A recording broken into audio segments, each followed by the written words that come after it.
All right, we have another lesson on probability here, and we are going to be looking at some cards again to begin with.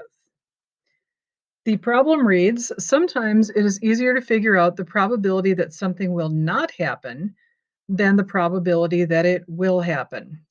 When finding the probability that something will not happen, you are finding the probability of the complement. Everything in the sample space that is not in the event is in the complement. For example, the probability that you do not get a club. Well, clubs are only part of the deck. There are only 13 of them in the deck. So we would have 52 subtract 13.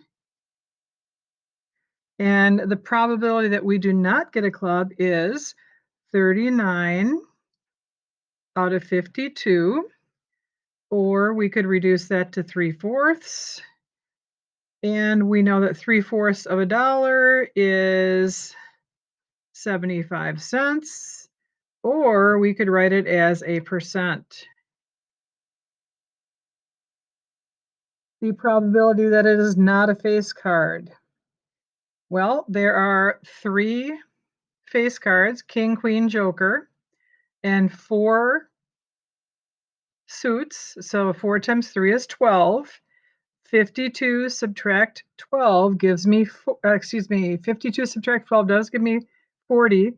So the probability that it is not a face card is 40 out of 52, or reduced to 10 out of 13, or I already did the math here ahead of time. So we've got 0 and 769 thousandths, which rounds to about 77%.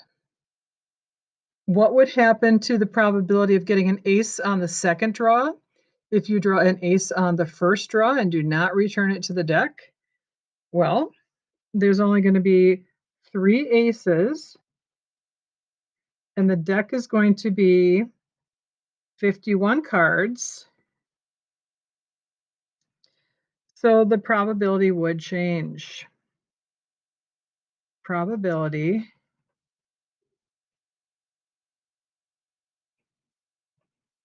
changes.